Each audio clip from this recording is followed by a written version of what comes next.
Endi men kechagi YouTube'dagi gaplarni ko'rib eshitib juda yomon bo'ldim.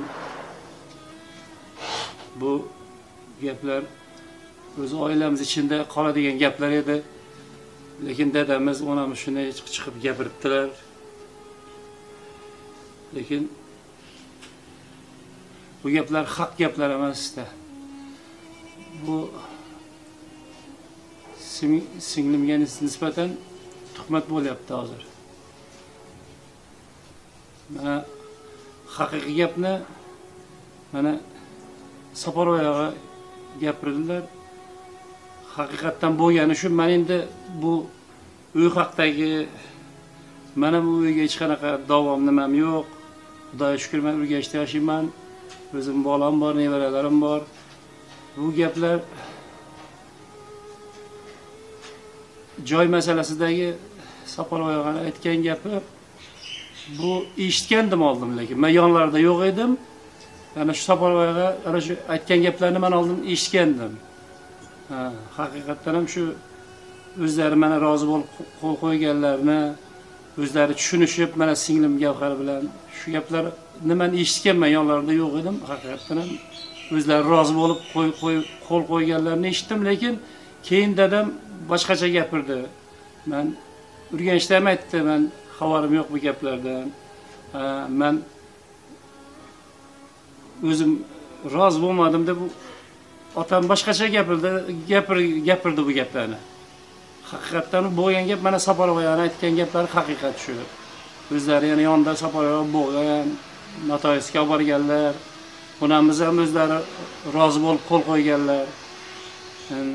Endi bu onamizni oyog'i singanini aytsam, bu Turkmanistondan men o'zim olib kelganman.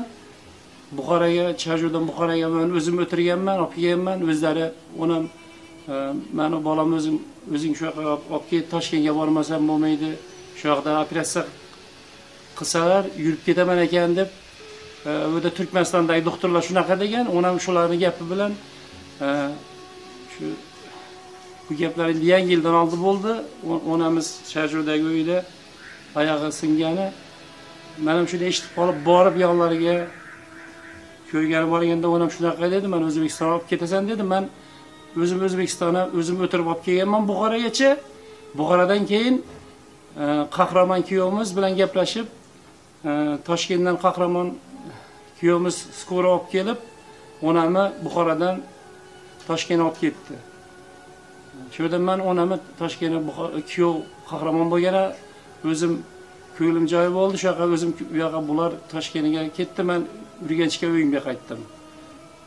Bu gaplar haqiqat bo'lgan gaplar. Keyin Toshkentga kelgandan keyin singlim qaragan, shu doktorga kelganlar. Doktorga olib borganlar.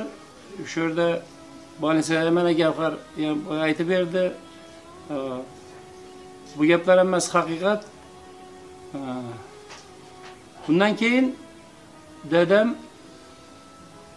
mart oyida Urganchga uyga keldilar. Mana boya Saparovaga ham aytib o'tdi. Shu yerga men keyin karantin bo'lib qoldi shu.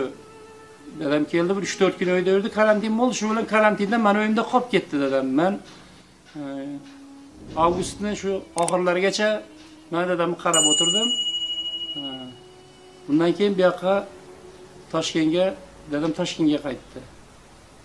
Bor bo'lgan gaplar mana shu.